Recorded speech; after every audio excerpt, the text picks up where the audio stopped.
Hey amigos, ¿cómo están? Bienvenidos a La Huella Guitar. A la pregunta hace muchos años en una rueda de prensa por un periodista a los chicos de AC/DC de si no estaban cansados de haber sacado 7 discos exactamente iguales, ellos respondieron que no, que esta era su forma de ver la música, su sello, y que no eran 7 discos, eran 8 si contábamos la edición australiana. Que el propio grupo se haya tomado siempre a broma esas críticas de falta de evolución, pues dice mucho de esta banda que lleva décadas y décadas pues ofreciendo ese sello inconfundible que seguramente ha sido el secreto de su éxito, el que no haya grandes cambios y el estar ajenos a las modas totalmente, lo cual agradecemos los que les queremos, pero que sí sirve como combustible para sus críticos para decir eso de que siempre hacen lo mismo y que cualquier canción nueva suya pues podría estar intercambiada en cualquier disco suyo antiguo. En este vídeo nos vamos a centrar en la primera etapa de AC/DC, con esos 5 o 6 discos magníficos, si contamos la edición australiana, grabados con el cantante. Veremos si, como dicen sus críticos, pues prácticamente todos los discos sonaban igual y había poco cambio, o al contrario, hay en ellos una evolución, una búsqueda de sonido que finalmente les llevará a ese éxito masivo ya con Back in Black. Vamos a verlo.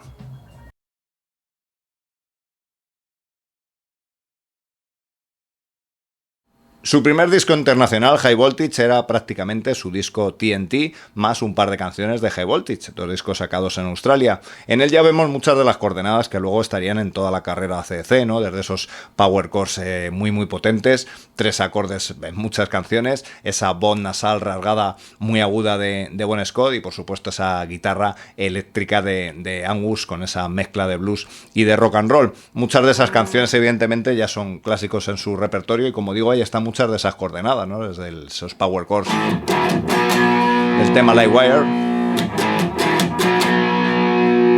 ese ritmo machacón, por ejemplo, en It's a Long Way.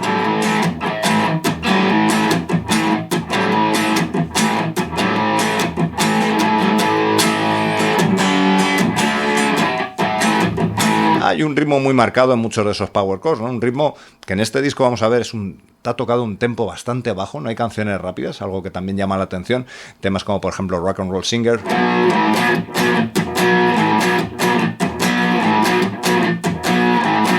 Un tema, el de la velocidad, el del tempo, que iría subiendo en discos posteriores. Pero quizá lo que más marca este disco con respecto a los que vendrían sería esas influencias todavía muy presentes pues de la música que ellos habían escuchado, del blues y del rock and roll, ¿no? Lo encontramos en esos números de blues de Little Lover o de Jack.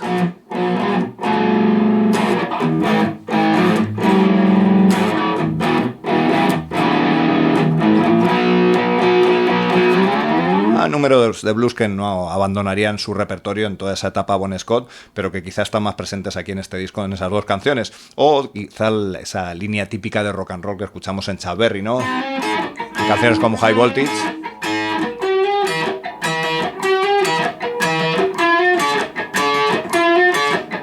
Escuchamos ese rock and roll cincuentero en este primer disco en varias ocasiones, ¿no? Por ejemplo en el tema Can I Sit Next to You, ¿no? Este sonido que les puede acercar al boogie también de Status Quo, aunque demuestra que a veces buscaban líneas que salían quizá algo de lo habitual, ¿no?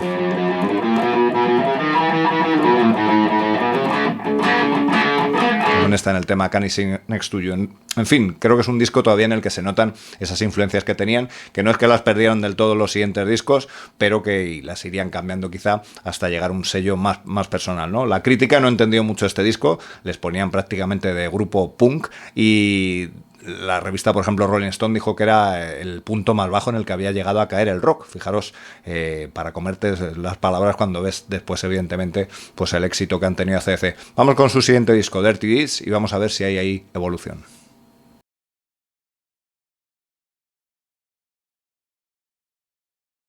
Su siguiente disco, Dirty Deeds Thunder Chip, también puede haber algo de lío en él, ya que hay diferentes publicaciones en Australia y en el resto del mundo, pues tienen algunas canciones un estilo continuista, ¿no? Seguimos escuchando ese sonido rock and rollero en canciones como Love at First Feel, There's Gonna Be Some Rockin', que nos puedan recordar pues a High Voltage, ¿no? También encontramos ese número de blues, en este caso en el magnífico Ride On, un tema que nos puede recordar, al menos en tempo, a ese de Jack, y vemos también ya canciones tipo, ¿no? Canciones que habían funcionado muy bien en el anterior disco, canciones que suenan a estadio, ¿no? Ese TNT con esos acordes poderosos que prácticamente podrían ser del mismo tipo de canción que Dirty Deeds Thunder Chip, ¿no? Con ese sonido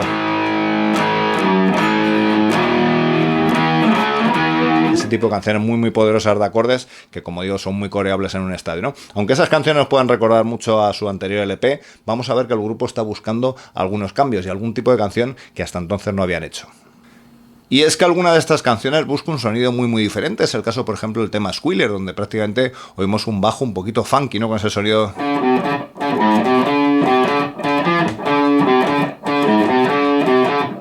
un sonido prácticamente de bajo de música disco, ¿no? Un sonido muy diferente, por ejemplo, en el tema también Big Balls, ¿no? Con esa intro...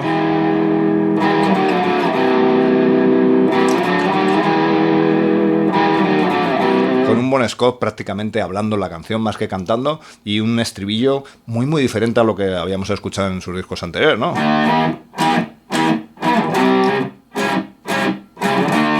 Ese sonido más a lo London Calling, por llamarle de una manera, no encaja para nada en ese sonido, digamos, de ese primer High Voltage, ¿no? Sonidos, como digo, muy distintos. El propio Ain't No Fun, donde encontramos ese...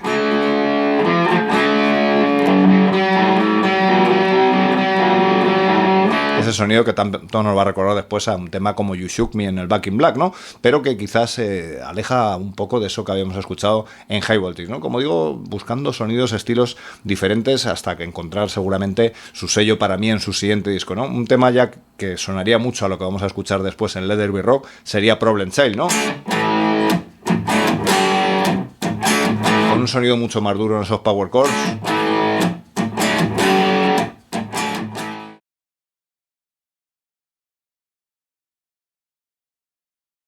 Para mí, Let There Be Rock es el disco donde ACDC encuentra su sello, su estilo. No abandona del todo ese sonido rock and rollero, pero es un sonido mucho más duro, un sonido más crudo.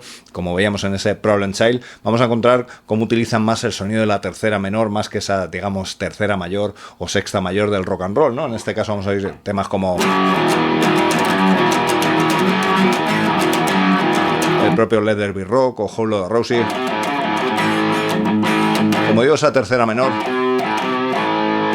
comparada a ese tercera mayor, va a generar algunos cambios, ¿no? Lo encontramos también en Go Down.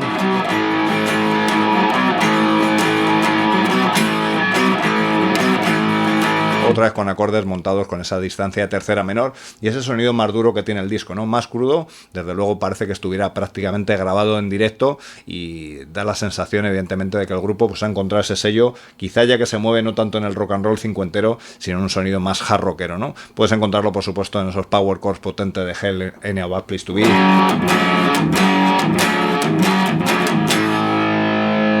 Con esos característicos sonidos de esa primera inversión de Ray La, junto con el acorde sol. O temas como Bad Boy Boogie, que aunque suene evidentemente a boogie, pero ya no está grabado con esas características lineales de rock and roll, sino con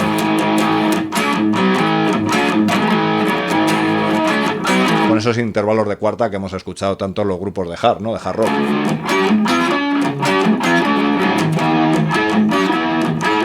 Sí, sigue ese 1-4-5 característico del rock and roll, pero la manera de presentarlo es diferente, ¿no? Ya no son riffs de rock and roll, sino esos intervalos que suenan mucho más duros, ¿no? Seguramente Powerade sea el disco más infravalorado de toda la etapa Bon Scott. Si le preguntas a un fan de esta etapa, seguramente te diga que es uno de sus mejores discos, pero no sé si porque a lo mejor tiene menos canciones clásicas o porque quedó entre medias de dos bestias como son Let There Be Rock, y ahora hablaremos de Highway to Hell, pues quizá haya quedado un poco infravalorado en ese sentido. Los temas clásicos que el grupo tocaba son Riff Raff, un tema clásico un riff clásico de rock and roll.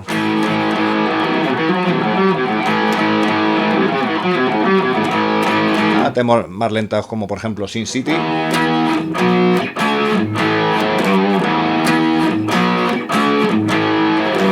Curiosamente, la compañía de discos no veía un single claro para lanzar el disco, así que hicieron una canción a última hora, gracias a Dios, que se llama Rock and Roll Damnation, ¿no? Que era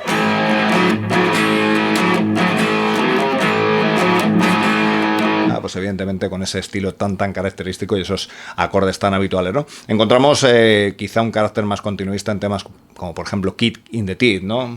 Que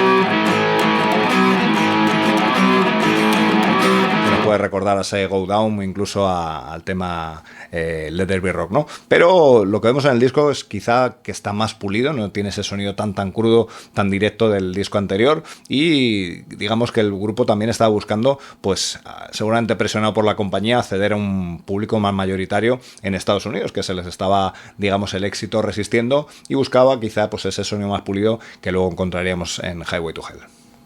Quizá el problema con el disco es que haya algunas canciones que no sean tan inmediatas como encontramos en sus otros discos, ¿no? Con esas intros tan alargadas, por ejemplo, en temas como Down Payment Blues, ¿no? Que vamos a ver cómo va modulando a diferentes tonalidades, o un tema como What's Next to the Moon, ¿no?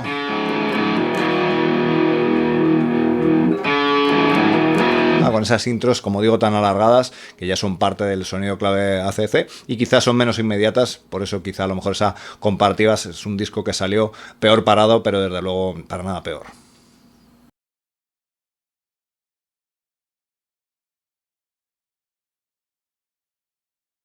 Aunque pueda ahora parecer mentira, el último disco que grabara Bon Scott con AC/DC, Highway to Hell, pues no fue para nada un éxito en su publicación. Lo cierto es que el disco traía un sonido diferente, seguramente por la inclusión en el grupo, como a los botones, a los controles, de Mutt Lange, el reputado productor que todo lo que tocaba en la época lo hacía oro, y que lo que buscó fue pues darle al grupo un mayor equilibrio entre, digamos, sus aristas más duras y ese plus de melodía, plus de accesibilidad al público que no necesariamente escuchaba hard rock o ese boogie rock que hacía AC/DC, ¿no? Lo cierto es que el disco es un pedazo de disco increíble, como todos sabemos, y no tuvo ese éxito hasta muchísimo tiempo después. Se nota el trabajo de Mutt Lange, sobre todo en lo conciso de los temas, ¿no? Si escuchas temas como Highway to Hell, ves ese que dura apenas 3 minutos y medio, un riff muy sencillo, ya mítico también, y temas como por ejemplo Showdown in Flames o If We Want Blood, ¿no? Ahí ves el trabajo también que hay en las voces, donde vemos como el grupo, como él decía hasta entonces, AC/DC, grababa los discos, los coros como hooligans alrededor de un micrófono, y ahí ya está mucho más trabajado, ¿no? Se nota ese trabajo que también hizo con Bon Scott, seguramente sacando su mejor trabajo a las voces. Así que digamos, consiguió ese equilibrio perfecto, ¿no? Entre las, digamos, aristas más duras que te traía el grupo, y también ese grado de accesibilidad a la gente que no necesariamente pues escuchaba hard rock, ¿no? Hizo que esas canciones, ahora ya míticas, que al principio no tuvieron ese éxito que el grupo pretendía en cuanto a listas de ventas, pero que con el tiempo se ha demostrado pues que fue seguramente el disco más perfecto, más equilibrado en ese sentido de esta etapa con Bon Scott. Hasta aquí este vídeo, amigos, donde nos metíamos de lleno en esa maravillosa fase de AC/DC con Bon Scott y veíamos si había cambios suficientes como para decir que hubo una evolución en esos primeros discos pues que les llevara a convertirse en la banda que después pues todos conocimos y disfrutamos durante mucho tiempo. En fin, ponnos un comentario, cuéntanos tu opinión sobre sus discos, sobre esa posible o no evolución, y nos vemos en el siguiente vídeo. Gracias.